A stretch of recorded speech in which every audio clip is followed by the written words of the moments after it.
I don't have an okay button. Oh, I've got an okay button. We're live! Hello! We're live! This is the, what's it called again?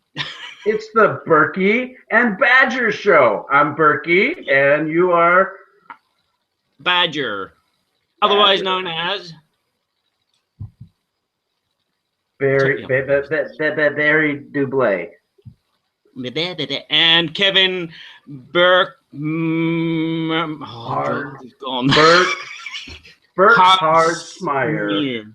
Smeier. You're close. Yes, my French is terrible. Hello, everybody. This is a live video, live question and answer. If you're watching and the viewers say 0, but it doesn't matter, we'll carry on. We're just doing a live chat. We're going to do a live show, and we're basically just going to, at the beginning, we're going to talk about games and what we've played. This is going to be called our good, the bad, and the ugly segment, where we're going to talk about a good game, and we're going to talk about a bad game, and we're going to talk about an ugly game. But unfortunately, ugly's taking the day off, so we're just going to talk about a good game and a bad game. The good, the bad, and the ugly.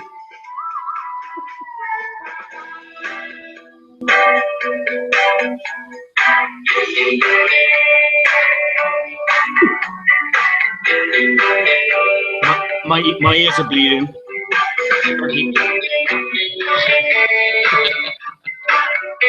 And then after that, we're going to answer some questions about the good and the bad and the ugly. And then we're going to go on to a topic. We're each going to bring a topic to the table. And then we're going to go into some depth about that topic. And then again, we're going to open up to questions if you have any questions. So let's kick off, shall we, Kevin? Oh, Burky. Burky. Do you want me to call you Burky or Kevin? Yeah, Burky's a little bit easier. My friends call me Burky. My mom says don't ever be late for supper, and I never am. That's good advice. I'm never late for supper. I'm late for bed, and that's the only thing. Okay, so we're going to talk about, which would you want to do? Do you want to do the good first? You betcha. Okay, do you want to go first, or shall I? I can go first if you want. Go for it. Well, we had a fantastic game night the other night. What we ended up doing is we played an old co-op, Shadows over Camelot. Ooh. Oh yeah, baby. And guess what I was? I was Sir Tristan.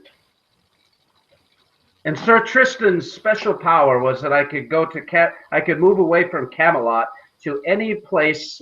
You know, if you haven't heard about Shadows over Camelot, it's a Bruno Cathala game made by Days of Wonder. And we can play up to 7 people with the base game. And we had 6 players playing it. And we're all cooperatively going on quests. The Holy Grail quest, the quest for Excalibur, for Lancelot's armor. It's really super thematic. And we had a blast playing that game. And we had 6 players, and one of the people can actually be a traitor, which is really, really kind of interesting. But there's 7 cards, okay? It so happened in this game, everybody thought everybody was the traitor, and nobody was. So there was a no traitor situation. No traitors. We had a blast. We easily defeated the game, which is not typical when you actually have a traitor involved. Mm-hmm. So, but it was really a lot of fun. We had 3 new gamers that had never played a board game, a cooperative board game, I should say, and relatively new to gaming, and they just had a super fun time. Oh, that's great. That's great. So it's a great introductory game. Yeah, you know what? That co-op has been around for, I don't know, I didn't look it up on the Geek, but I think it's close to 10 years old. Yeah, 2008, I think. Okay, 2008. It has an expansion now from it, the Merlin expansion, that adds a little bit of extra difficulty and an extra player, and that's always a lot of fun too. Great, great. Sounds like a great game. I played it. I think, yeah, I played it three times in one night.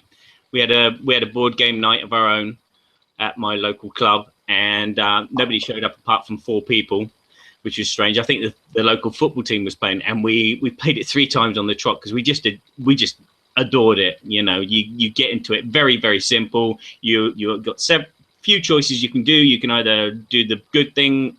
Well, you have to do a good thing and a bad thing, don't you? Yeah. Yeah, you first have evil takes a turn, and then you have the good action that you can take, the heroic action. Yeah, and it was really enjoyable as a traitor and not as a traitor. There was always this trying to throw the double bluff. I think traitor games are some of the best games out there at the moment, in my opinion. Yeah, I really, really enjoy like Battlestar Galactica with that traitor element, where someone is the Cylon. And then that adds a little bit of extra complexity with the voting and the card play with Battlestar, which is very interesting. And then you have the space theme versus the King Arthur Camelot type of theme. Yeah, it's a lot more easy to get into the Shadows over Camelot in comparison to Battlestar. It's simple, but it's the theme which is it hits your head a bit harder. Yeah, we actually watched the first season of Battlestar Galactica before we played the game, so we had some reference because I wasn't a big Battlestar fan at that time. I love Get off the show! Get off the show! Shoot him! Yeah. Yeah, and then, but anyway, we became a great fan of the game, and it was really enjoyed it a lot. And then I got the Pegasus expansion for Battlestar. And they quit showing Battlestar Galactica on BBC. So we've only seen 20 episodes. Yeah. We need some help. Yeah. Don't they have DVDs where you are? Somebody could send me one. Okay. I'll send you my copies because we're going to upgrade to Blu-ray. My wife loves Battlestar, so it's like she wants to watch it in Blu-ray, have a wide screen, have a big screen. Well, back to Shadows of Camelot for a second. Have you found that going to that it was really important to get the Holy Grail quest in order to complete the game, or did you like a strategy that you would try to take out Lancelot's armor or Excalibur first? I remember one game where I was given a hand of Grail cards. So I was like, okay, I'm going to go on a Grail quest. It was like one card, next round, another card, next round, another card. I remember that, but I didn't. The strategy was for me just trying to find out who the traitor is, and then point your finger at them and scream loud enough and make everyone else agree with you, and then take them out and win the game. But it never happened. Yeah, I think the problem that we had was we were convinced that King Arthur was the traitor, just because of the way he was acting. And King Arthur has a special ability where he can give a card to one of the other players, and then he exchanges a card. Well, he could be, ditching Grail cards to people who weren't at the Grail quest. We couldn't really tell. He played it kind of cool the first round or so, but then it became a little bit more of an issue. And so we were very skeptical of what he was trying to do, and we didn't actually fulfill the Grail quest until after Excalibur. So that added a little bit of tension, but then there was a card that came out, I'm forgetting the card now, one of the white cards that allowed us all to reveal ourselves. And when that happened, we all knew then, and then it was just a matter of defeating, the evil on the board. And we all had Merlin cards, so man, it ended up being fairly easy, but normally it's not. So there you go. Shadows over Camelot, a good cooperative, not cooperative game. Yeah. Okay, for me, my good game is the T-shirt which you have on. Sheriff of Nottingham. Yes, got that. We went back to England for a weekend. I had to go and see my old man because he's not very well. Yes, I haven't got the game with me. Sorry, it's in my room. I got it right there. Look at that, baby. Oh yeah. That's so sexy. Give me a sexy voice. Yeah. So I picked that up. I brought it home. I couldn't wait to play with it. And my wife was like, no, we're not going to play it. I was like, well, why not? She said, it's too complicated to learn, isn't it? I said, no, you can learn while you play. So I opened it up. It was just my wife, my 8-year-old daughter, and myself. I showed them green cards, red cards. Okay, green cards good, red cards are bad. But they are worth lots of points if you can sneak them past the sheriff. And then I went through it step by step. You got the market phase, putting you can swap cards from your hand with the discard deck and the draw pile. And then you go into putting your stuff into your bag that you want to go past the sheriff and get onto your stand. Then you declare it to the sheriff. And then you have a little negotiation with the sheriff. And then hopefully he'll let your bag through, which means that you can claim your goods. Or he might confiscate your goods, and well, he'll open your bag and they'll confiscate anything which is red and give you back all the green stuff, and then you'll have to pay him a penalty. So we played this game 3 rounds because it was only 3 players, and we dropped into roles very quickly. Now, my wife doesn't normally drop into a role when we play a game. She's normally like looking at the game, oh, this is fun, I'm going to go here. But she was like, okay, I might bag. Oh, sorry, I should do the French accent. Don, in my sack, I have 4 cheeses. Okay. These cheeses are the very finest of the area region of the south. And they're very popular, and everybody loves these cheeses. I just want to sell. And I was like, this is my wife. She's role-playing. Wow. And as the game on, and my daughter was doing the same, she was going, I got some apples and cheese. And I'm like, no, you just say 1. You don't say apples and cheese, you say 1. Okay, I've got cheese. So I was like, okay, we'll let your bag go. But we had a good laugh. It was never boring. The game never went on too long. And we were surprised how devious our daughter was. And how old is she? She's 8 years old, and Wow. she lied to us, and she wiped the floor. We were like, I think my wife was on 36, I was on 58, and she was on 77 or something like that. Wow. It was like, wow, I want to play this game again and again and again and again, but it's just getting it to the table. But I'm sure this week it will be on the table all the time as I go to my game night. This game is a fantastic game. We became acquainted with it last year at Gen Con. Mm-hmm. And every time we've brought this game to the table, it's been a hit. Now we have a very social group that loves interaction. So if you're a real strategy, real intense type of strategy gamer, you know, it might not be your cup of tea because it definitely has that social interaction aspect. Definitely. I had a fun story about this game. For those of you that don't know, we started a YouTube show called Board Game Theater here just about a month ago. And Board Game Theater, our first premiere episode was the Sheriff of Nottingham. Now the thing about it. Oh, you enjoyed it? Oh, sorry. Spoiler alert. Yes, it was funny. I was laughing. It was an interesting way to show a game. Well, our desire and our hope about it, we were kind of asking ourselves, what could we bring to the hobby that isn't being done that much? And so we thought, well, what if we dressed up in thematic costumes that were accurate to the game and the era and the genre, and then stay in character the whole time? And so anyway, that was the initial thought. But last year, I go to Gen Con, where it's 4 of us, my son, one of my good friends, and his son. And my son and his son are best friends. Okay, we go to Gen Con, second time. And I had pre-ordered the Sheriff of Nottingham. And I went to the booth at Arcane Wonders, and I ended up sitting down playing with a couple from Australia. Well, they were getting into it, and I was getting into it. Yeah, they were. It was so much fun. But the guy that was teaching us the game, you could tell it was the 4th day of the convention. You could tell he was just wore out showing games. He was a very nice man. but you could just tell he was really tired, you know. And so as I was looking at him, I looked at these player cards and I went, man, look at the art on this stuff. Look at the background textures. I said, look at the smirkiness on the sheriff's face. I said, was he referring to you?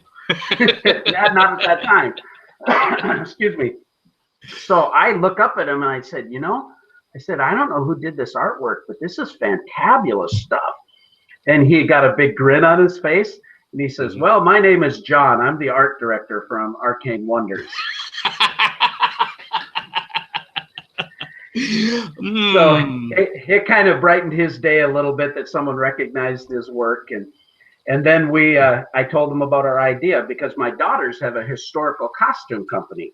It's Maddie's Millinery and Costumes. They sell them all over the world in 19 countries. And they go from medieval times to fantasy to Renaissance, all the way up to the 1930s, Regency, Jane Austen, all these things.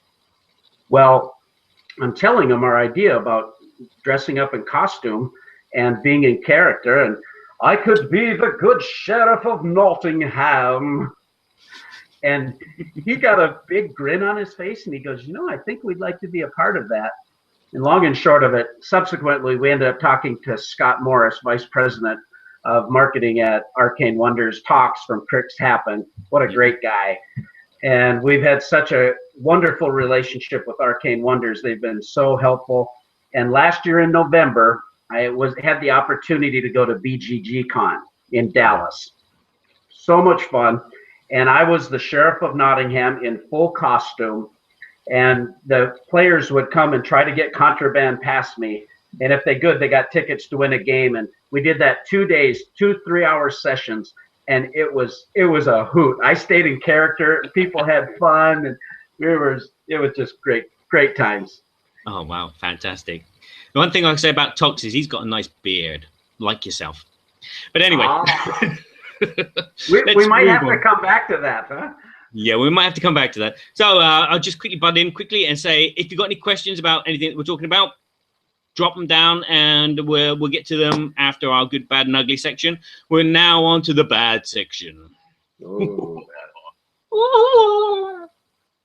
Can't do it.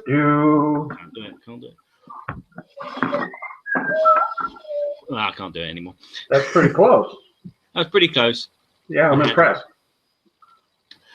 No, skip it.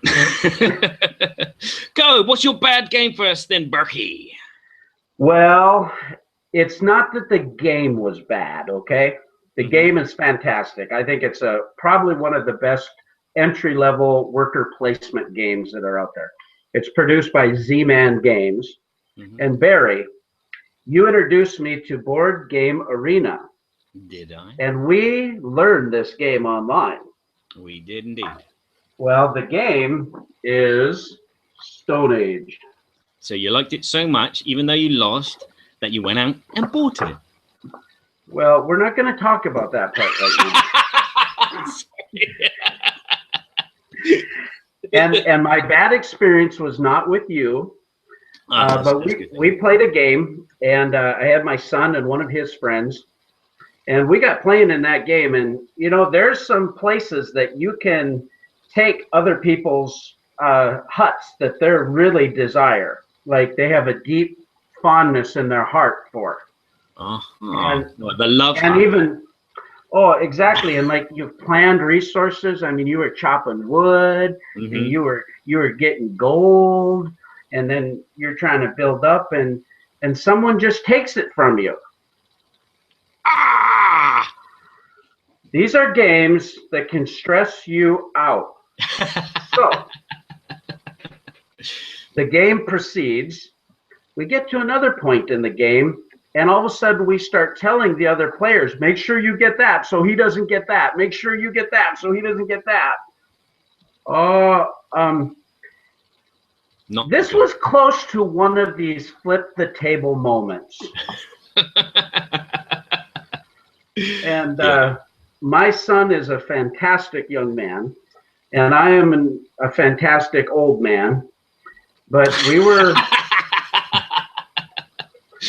it was close to being on. Oh dear, dearie me. Yeah, I have that problem with viticulture with my wife. We play that game to death, and she always kind of steams ahead and takes the places that I want. And it got to the stage where I just almost broke down to tears, and because I knew I was going to lift the table and put my back out. So I let it slide. We've had games like that. My wife loves Ticket to Ride, and if I would take a couple of her destinations, you know, that didn't always go so well. Yeah. Well, so that was it wasn't a horrible experience, but it was definitely, sometimes the tension levels can get a little high in certain types of games. Yeah, definitely. I remember back in high school, man, playing a few games of Risk, and you get that sometimes that gang up factor where 2 or 3 players gang up on one. And you ever had that happen?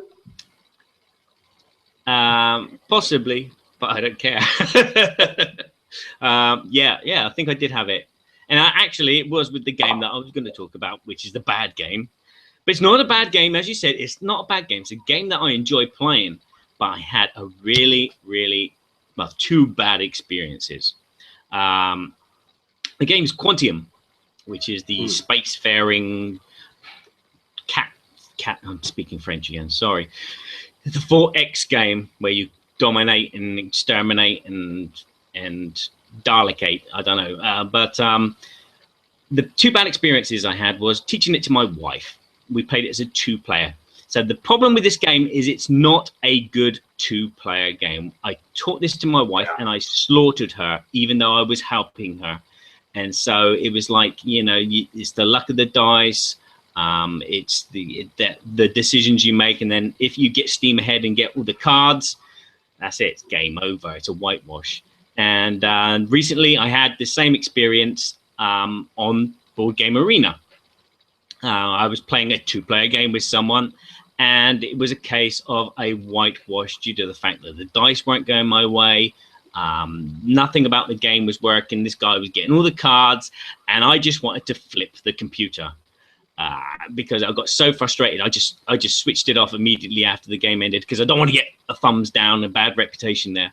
But I just screamed and cursed, and I said, right, I'm not playing this game 2-player ever again. It's best with 3 or 4 because there's always someone else that you can pick on, or you can say to someone, go pick on them. Look, they're nearly winning. They got 1 cube to get rid of, and they've got 4 in force and 5 in research, and go pick on them. Leave me alone. Ugh. So my bad experience is Quantium. Have you played it? I haven't played that. Haven't even heard of that one, to be honest. No, it's well worth checking out. It's a very simple, abstract game, which you can... Oh, that's another bad experience. The first time I played Quantium, we were taught Quantium. It was a 4-player game, and there was 4 of us at the table. And the friend that was teaching me, he said he went through the rules very easily in French. I understood it in French. It was like, great, this is a simple game because you're just using dice to be spaceships and flying around the galaxy and conquering planets with the values of your dice. And he explained it, and we started playing. And then he went off to start playing a game of what's the Dune done by Fantasy Flight with the tiger on Rex. Oh, Twilight. Oh, Rex. Rex. Dune. Yeah. Okay, So we went away and started playing that, and we started playing, and we were playing, and it's supposed to be a half-hour game. They finished their game of Rex, and they started a second game. So this game that we played of Quantium went on for 2.5 hours. Oh, wow. Basically, there were just 2 really slow snails at the table. There were deux escargots qui jouent, et penser, gratter la tête. Oh, ça m'énerve. Really frustrating. It was like there were 2 of us having a laugh, and we didn't care what happened. Oh, let's go over there and try and blow them up with the number 6, and even though they got number 2. But yeah, it's a very simple abstract space game. It is brilliant with the right people. Unfortunately, I've had lots of experiences with the wrong people and the wrong player count. Well, that's the way it is too. You know, games that are designed that have that cutthroat type of mechanism. You know, I enjoy those when we all know that that's what we're doing. You know, when we're all coming together, that we know someone's going to stab someone in the back. We just played a game from Smirk and Dagger called Student Bodies, and it's a zombie game. And zombie isn't my main theme. It's not one that I'm really that attracted to, but it's fine. But we played it, and I was the first guy out.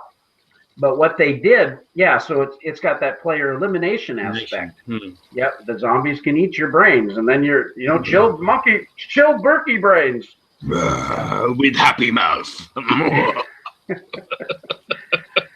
So anyway, but they had a special mechanism where then you become a smart zombie, and you can actually work with the zombies. And that was really interesting because you still stayed in the game. You weren't really eliminated. And I ended up winning that game towards the end because I was able to defeat the rest of the students that were in the hallway. Aha. Yeah, that's great when there is player elimination, but you've got something else to do. There's a few games that do that with zombies, where if you're killed, you become the zombie player and you're away. You're doing something else, but you're still playing the game. It's great. Great. Oh. Yeah, even with Shadows of Camelot, if the traitor is revealed, then the traitor is working with evil to defeat you. Yeah, Shadows over Camel up. Camel up. I see what you did there. Yes. Okay, right. We haven't got any questions, which is great. I wonder if we have them on a Twitter feed. That's a good idea. That's on Twitter. I will look. I keep hearing the dinging also. So I'm wondering if there's questions that are coming in and we're not seeing them. I have nothing. I should really tell people what my Twitter feed name is, maybe. Well, it's the Burky and Badger show. Yeah. Have we got a Twitter page? We haven't got a Twitter page. Well, you have your Twitter account is Badger the Brave, right? Yeah, Badger my Twitter underscore. Sorry. Hello? Oh, I thought I lost you. Go on, carry on. So your Twitter account is Badger underscore the Brave. Is that right? No. Badger the Brave. Yeah, it's you can follow me at TBalanceOPower. Okay, that's TBalanceOPower, which is abbreviation for The Balance of Power, which is my musician's name. And obviously I couldn't put in The Balance of Power because someone else had stolen it. And what's your Twitter name? My Twitter name is at Kimpek, Kimpek, Kimpek. You know who Kimpek was, by the way, Barry? I think you told me he was a Vulcan. No, not Vulcan. He was a Klingon. He was a Klingon. You are correct. But not only was he a Klingon, this is great geek culture stuff, okay? Because I'm a serious Trekkie. Klingons, the longest lasting leader of the Klingon High Council, his name was Kimpek. And Kimpek was a rather large, rotund man. And I kind of resemble old Kimpek. Kapla! Kronos. Yeah, I couldn't jug me. That's the sound you make when you eat your baby back ribs, isn't it? I could do some of that. Hey, it looks like we got a question. We have indeed. Would you like to read it? Sure. Joseph says, what do you think of Memoir 44? What do you think there, Bear? My memoir is very poor, but yes, it's a nice, simple war game for 2 players.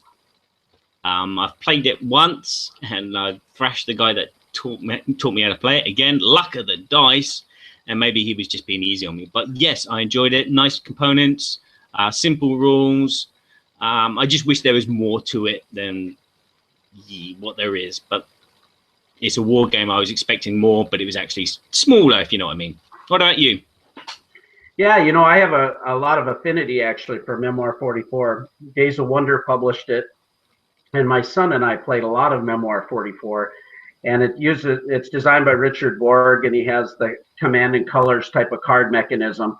Mm-hmm. An interesting story, we actually met Richard Borg at Gen Con, and we got to play an Overlord version where we have, it's fantastic.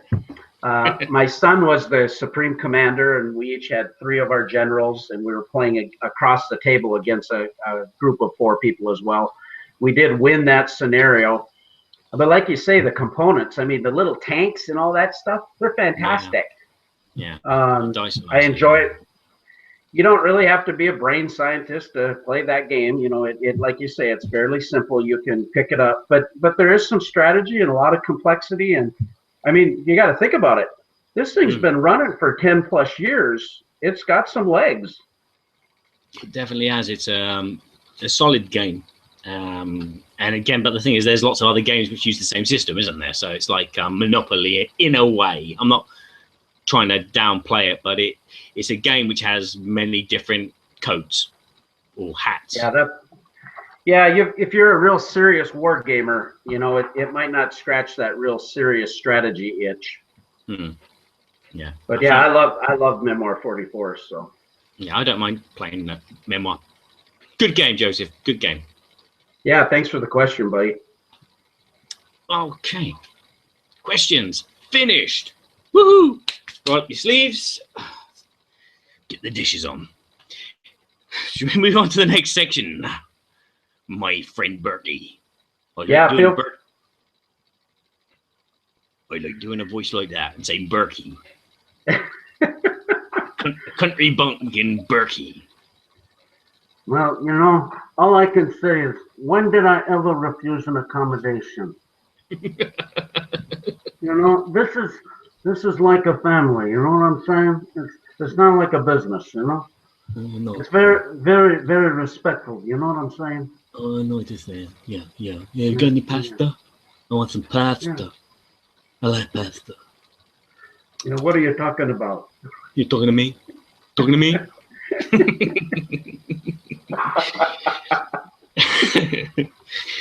Right, so the next section we haven't got a name for yet, or a theme tune. A theme tune? Sing the theme tune, name the theme tune.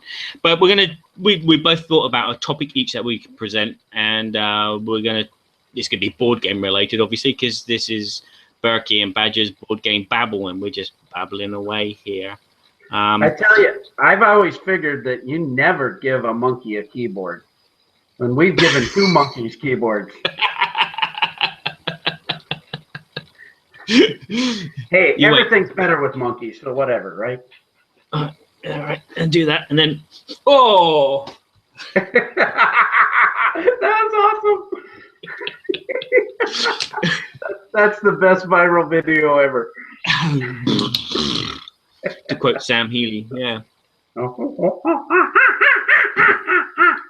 Okay, so what's your topic for us then, Burky?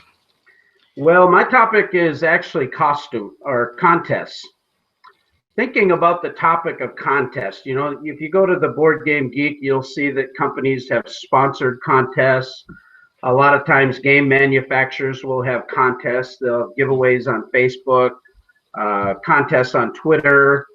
When we launched our first episode of Board Game Theater for the Sheriff of Nottingham, we actually had a contest where we gave away a copy of the game, one of our custom designed sheriff's badge. I made this by hand, actually, that replicates the artwork from Arcane Wonders, and we gave that away. But there's a lot of different ways that contests are done. You see some that are done by surveys. Some are trying to entice you to share with your friends or tag a friend. I'm curious what people think about these contests. Do you like them? Have you ever won them? What don't you like about them? For me, I don't like that.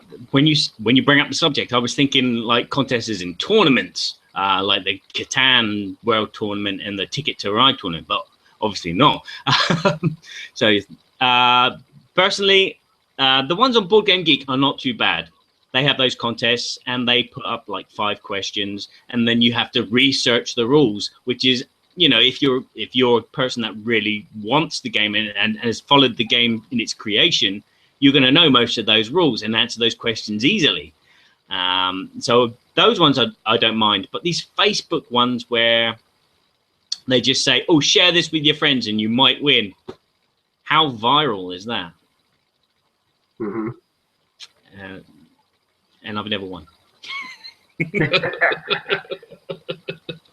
So how do you feel about the questions where you have to do a lot of research to find the answers, like delving into the rule book or delving into the Kickstarter program or something of that nature? I don't mind that. For me, sometimes when I'm bored, it's fun, especially, again, if it's a game which it piques my interest and I want to play it or own it.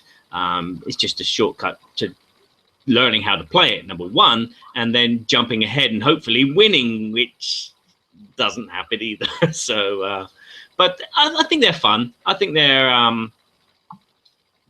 I think they're friendly. They're not pushing themselves. Again, it's posted on Board Game Geek, Board Game Geek, and you can click on it or you can not click on it. So you've got a choice. So I like that. It's not in your face. It's not in your face.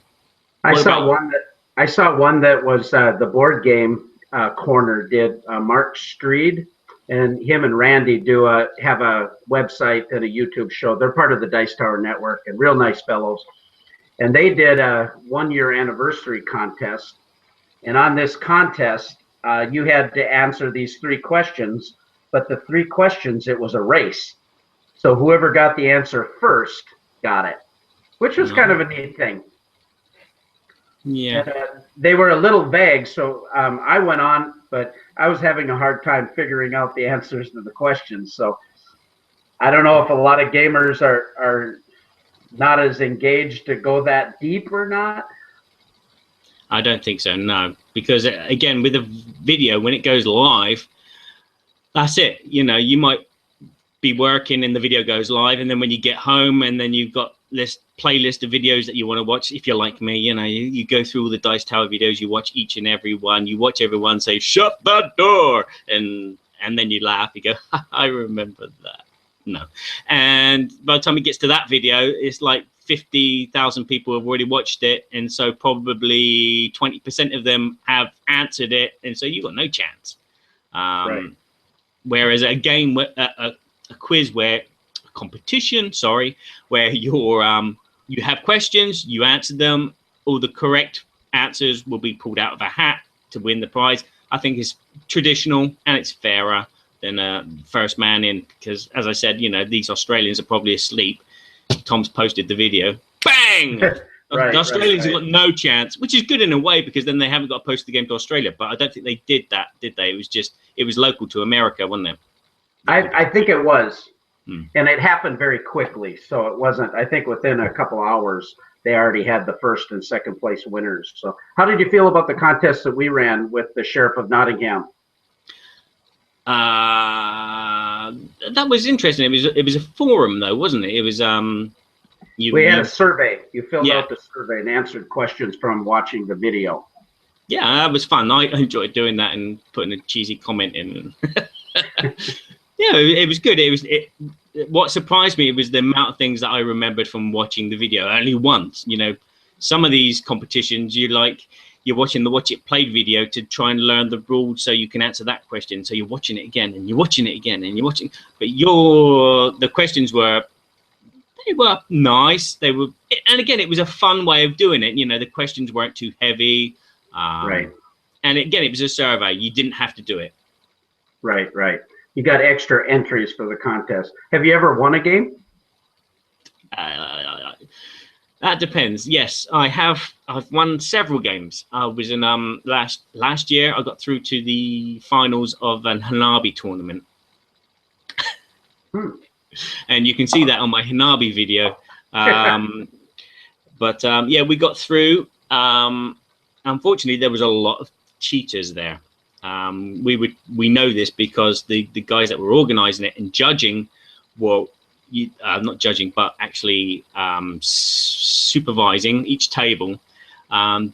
They spoke to us because our table was quite a colourful table. We were making jokes and being stupid, and in the end we lost. We came 10th out of 10, but we got some games out of it. We got a nice load of cocktail games, so it was an enjoyable experience. But it was ruined a bit in spirit by the fact that we knew that some of the teams were actually cheating and they had these codes.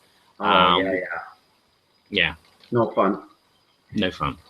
I actually won a how about copy of Kemble's Cascade from Z-Man Games because a friend tagged me. Yeah. Yeah. Galactica, and I actually got a promo kit and the little cool spaceships, the designer spaceships that were an add-on. So that was pretty cool. We're probably gonna. I actually already had a copy of the game, so I'll probably be giving it away in one of our contests coming up. Good idea. Good idea. Looks like you got another question there. We can break and do the question if you want, and then continue. Yeah.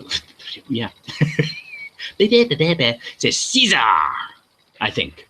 He says, "Hey guys, what do you do? Oh God, dyslexia kicks in again. What do you think about digital implementations of tabletop games?" Burky. Well, it all depends on the type of game.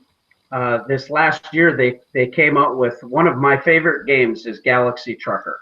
Love Galaxy Trucker. Love all the components. I love the tension of the timing. I'm not all that great at it, but I love it. And I mean, when your ship gets blown up and half of it flies off into space, I don't even care. I'm just look at it go. Yeah, look at my alien. He's floating off. So it's all fun. Yeah. That's probably one of the only games I've played that feels like that, and so it's always engaging.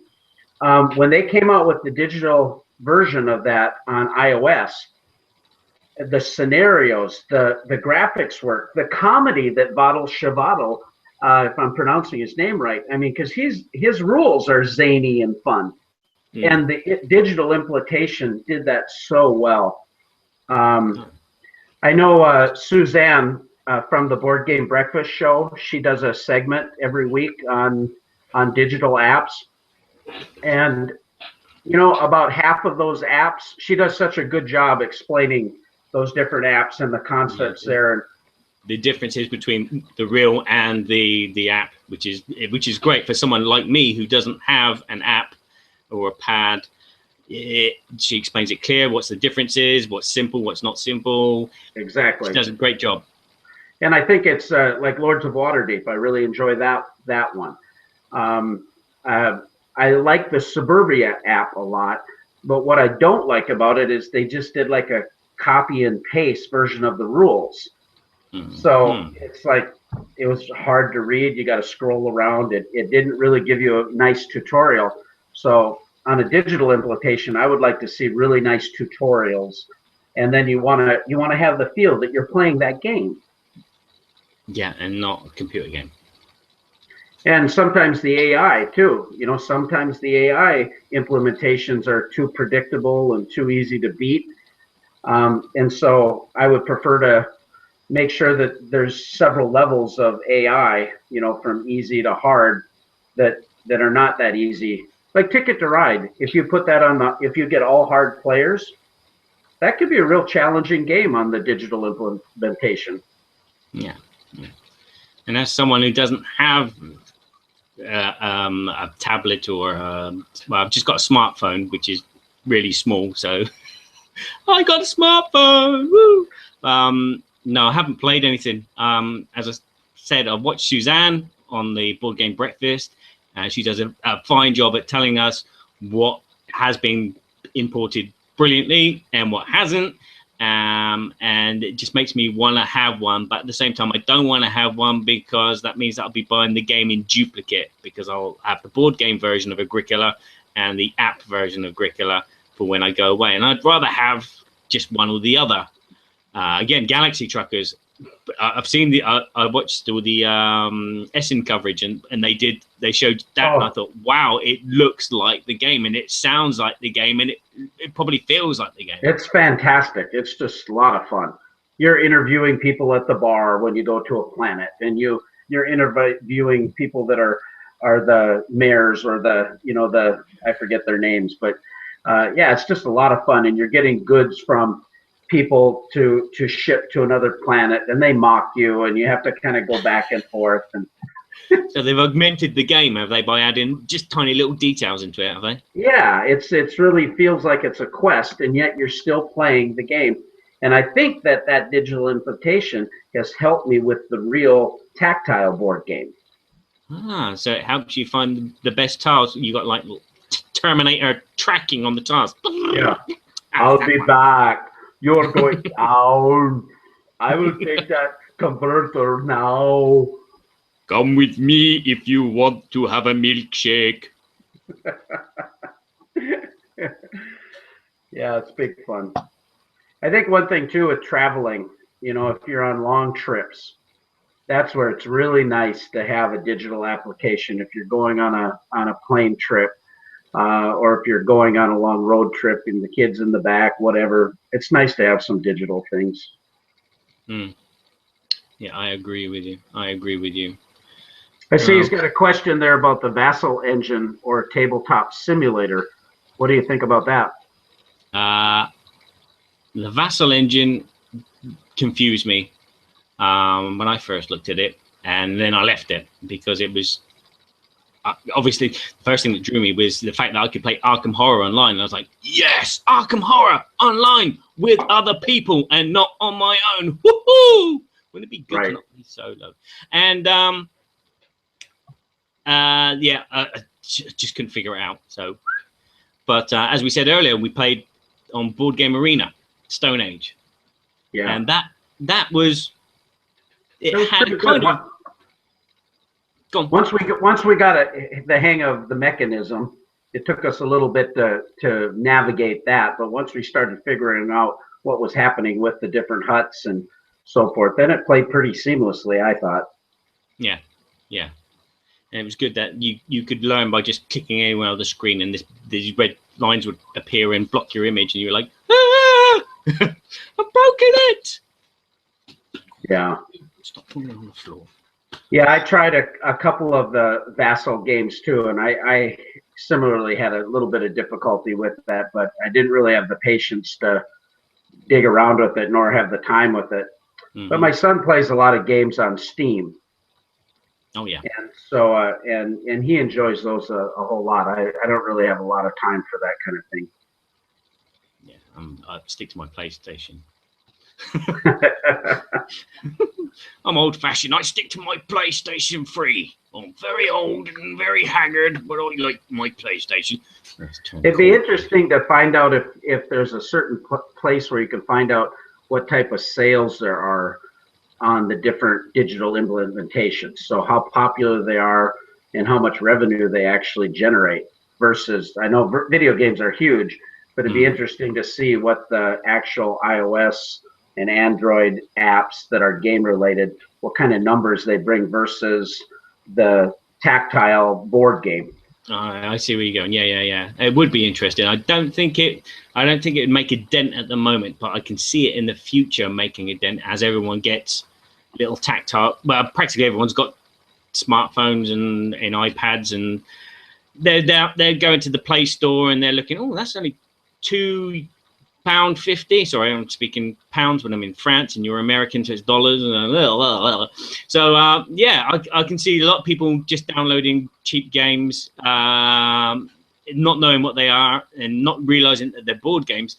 And I can see a lot of sales. Obviously, there's not a lot of revenue being made because they're relatively cheap, but I can see in time it's going to mount up, but I don't think it'll overtake video games because there's like a hardcore audience of people that wait for a certain title to come out. So like when Skyrim come out, sales were astronomical. When what was the other one, the Call of Duty games come out, everyone was like, the game sold 50 million copies and 2 Yeah, minutes or something. yeah, it's huge. It's a whole other world. And I was wondering too, digital implementations, you know, like XCOM, where a digital app is actually incorporated into the game, and you need the app to play the game. Yeah. Well, in comparison to normal games which don't have apps. Right. Mm. I don't know how I feel about it. I haven't played very many of them. I demoed XCOM. It was interesting. It seemed like it worked pretty well. We were kind of distracted. We were at Gen Con and it was very loud and noisy at the Fantasy Flight booth. But I'm hearing a lot of other people that really enjoy that facet and think that we're going to have more digital implementations incorporated into the actual game mechanism. Yeah, yeah, and that would be good. That'd be good. You buy a board game, you open it up. There's no board in there, but there's a tablet, and then you push a button, and then the board opens up from it like a transformer, and then all the figures appear, and they're all digital. And if you want to get the new characters, you download them. And, it'd be great. It'll be like in Star Wars where they're playing that little chess game. I forget what it's called. You know, and the monsters are no, where the monsters are eating each other. You know, and yeah. You know, he says it's not good to anger the Wookiee. R2, let the Wookiee win. Let the Wookiee win. Yes. Yeah. Definitely. So Okay. what topic did you want to talk about, Barry? I wanted to talk about beards in board games. Oh, beards in board games. Yes, beards. Because when I first came into this line of doing video reviews, I had to look around at all the other video reviewers and see what they were doing. And the thing that struck me is they all have beards, and very messy ones at that. For example, there's Lance, the undead Viking, who has this. How can I be polite? Manly kind of Game of Thrones beard. You know, you're expecting Brandon Stark or something like that to come out of his voice, but Ragnar Lothbrok. And as I looked around, there were lots and lots of board game reviewers who had beards, and I was like, okay, I'm going to get rid of my beard, because if you've watched any of my videos from the beginning, I have a little goatee, much like my young colleague over there.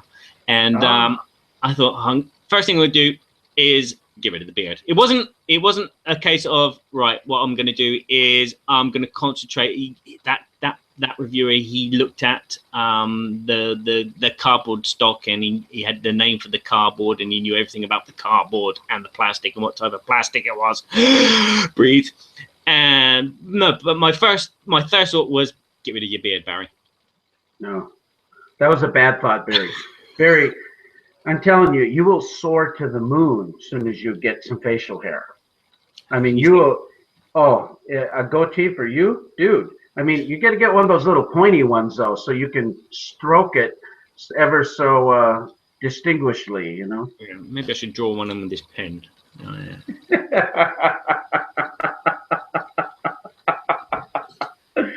Yeah, nice. But yeah. Again, Tom Vassell and his beard just winds me up. I'm not being nasty to Tom. It's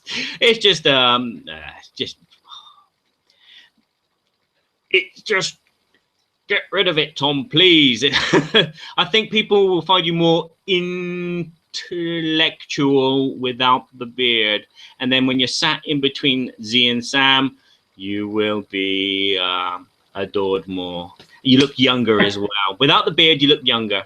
That's what I always used to grow my beard just before my birthday, and so when my birthday come, I go zoom, and I was young again. It was like, but yeah. Why do all board game reviewers have beards? I mean, that's not the case nowadays because there's more and more board game reviewers coming out. But at the beginning, it was Scott Nicholson. That was the other one I was thinking of. Beard. Yes. Tony Topper from the Secret Cabal. I mean, the guy's got this huge bushy beard. He's got that little Shogun top knot type of ponytail thing going on too. And, Yeah. no, I think it's cool. So I thought, yeah, get rid of the beard and try and look normal and trying to look intelligent and soiree. But obviously that's not boosted my ratings through the roof. So maybe I might grow the beard and see if that helps. Well, you could get one of those Hunger Game beards, you know, that's all carved out really attractively, you know. I That'd haven't work good. seen. Oh no, you need to get on it, man. Oh, they're styling in the Hunger They are. Games. Oh, Okay. the capital city people. Oh yeah. Yeah, I always wanted to do my sideburns like Star Trek there. I like them from the motion picture. Like Scotty. Yeah. Yeah, you could do- But Scotty, what has happened to your beard? Oh, I don't know, Captain. I just I tripped on a tribble and it blew up in my face. Are you giving it all you got, Scotty? Oh yes, I wind the thing around and around. And can it take it? But we need power, warp, drive now. He's dead. Let me Jim. get some Pepsi. Energy boost, Red Bull. Put some Red Bull in there. Fascinating. Oh, great. Oh, good one. No, I think beards are very distinguishing, For you, and yes. of course it's. I had my goatee for the Sheriff of Nottingham. We are coming up with another episode that I will not be able to discuss. It's not our second episode, but our third episode that we're still in works on. That will have this finely trimmed gray distinguished beard. So I'm actually getting in character with this. Yes, I like your beard. You look very distinguished and intelligent, unlike some other people. Oh, the intelligence factor. So Yes. you're kind of saying that if you're too rogue or too hillbilly with it, too redneck with it, you gotta. I'll see. See, I thought Tom kind of had an Amish feel to it, the way he does his. It just needs the hat. Or an Abraham Lincoln. Yes. But yeah, sorry, stupid subject. I just wanted to talk about beards on board game reviewers when I first started looking at board game reviews. It was like, oh my god, grow a beard or get rid of it. So Well, I absolutely agree with you. It's a stupid subject. I'll try and come up with a better one for the next time, which is ludicrous. Ah, dearie me. Bon. Have we got any more questions? We don't have any more questions, laddie. I don't believe it. Oh, well. Well, hopefully people have enjoyed this. Have you got any questions? Oh, yeah, I got a question. Oh, yes. Question from your mum there. What time are you going to bed? Yes, Mum, I'm just coming. I haven't checked my Twitter feed either. I've got one new follower. No questions, but one new follower. So I've got 15 followers now.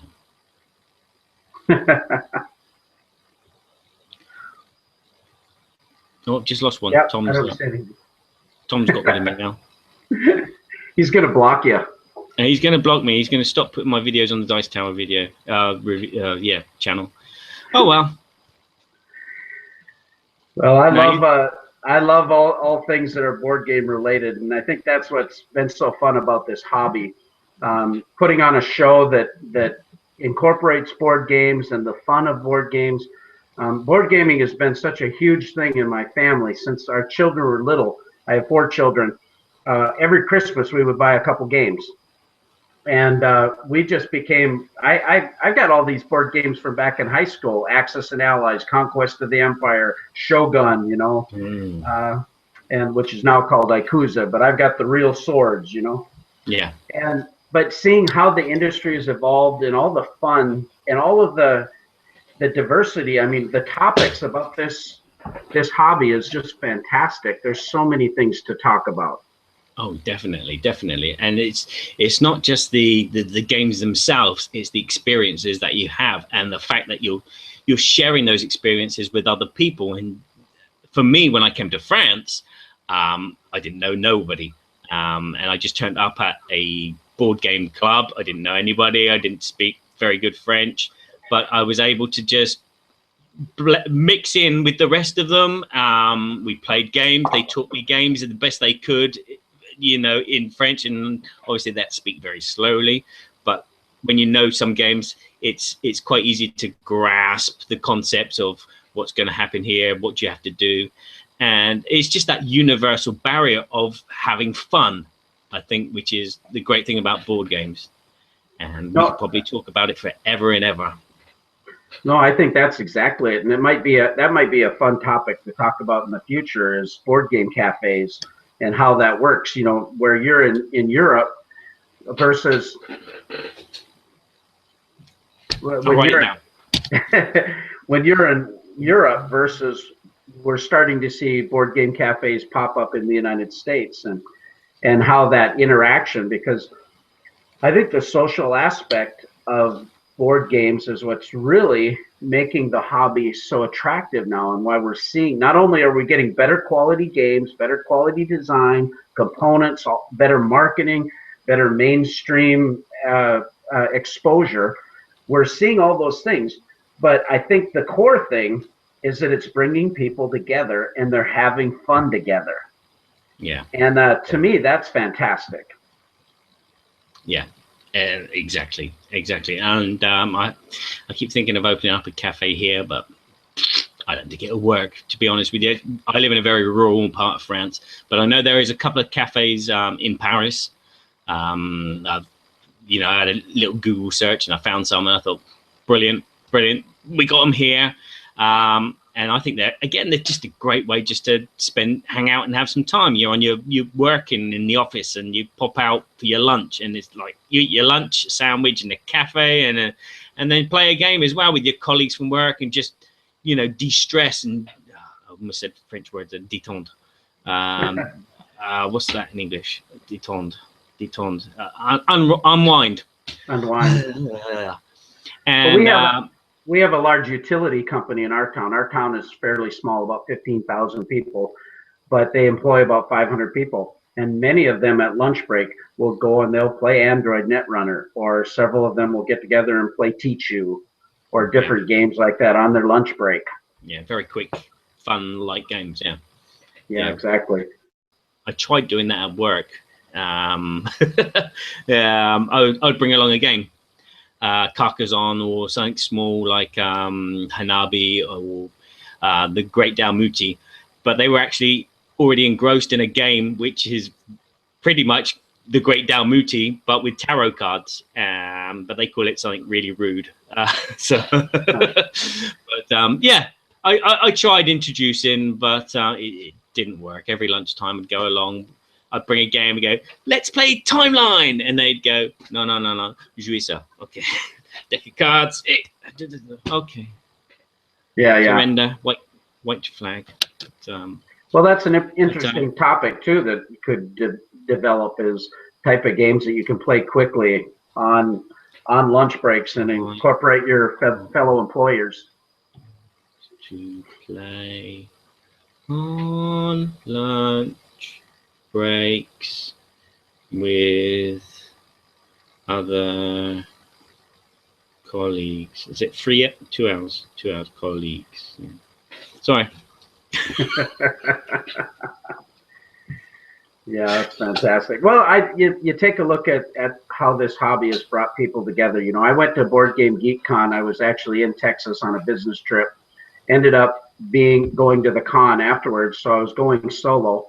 And I had the Sheriff of Nottingham gig thing that I was doing, but it was very easy for me to get involved with different people at the con. I played several games with Rick Scran from Eagle Griffin Games, played with Scott Morris from Arcane Wonders, connected with a whole bunch of other people, sat down with people I had never met before, and just had a great time playing with them. Felt real welcome in the community. And I mean, here, you're in France, I'm in Minnesota, and we're connecting with one another, and that's all has to do with this hobby. Exactly. It's wonderful, isn't it? Yeah, fantastic. I've been in this country, and I've made so many friends in your part of the world just by being in France. When I was in England, nobody wanted to know me, but it doesn't matter. Another story for another time. Yeah, you bet. Yeah, but yeah, it is a great. It's just socialness. It's just the barriers are down. You're normally yourself when you're playing a game, and it just brings good times and good emotions. Should we end on that note? I think that'd be great. Okay. Right, we're going to say thank you to everyone who's watched. This is Absolutely. Thank you. Burky and Badger. Yeah. And we've been babbling about board games. We may do another one of these pretty soon. If you're interested, give us a thumbs up. If you have any questions, write some questions. Maybe we should make a Facebook page or something. The Badger and Burky Show. So if you've enjoyed this as much as we have you enjoyed it? It's been fantastic. Kind of fantastic. Yeah. Well, yeah, I need to go to bed because it's 10:05 here, where you probably got to go and do the dishes. Oh, I'm doing great. Yeah, we're only about 3 o'clock our time here, so we're good. Oh yeah, that's great. I still got 7 hours of gaming before I got to go to bed. Everyone's gone to bed now, so I'll probably have to play Skyrim again. Boom. Anyway, I'm going to say good night to you all. Good night, friends. Join us next time when we do this, and come and have some questions ready for us. We'd love to engage with you. Definitely. And thanks for those that did connect with us. That was great thoughts. Yeah, thank you very much. And good night. Good night. Adios. We have to come up with a theme song to sing out when we go, like, go to sleep. I don't know. Anyway, we're out of here. Bye.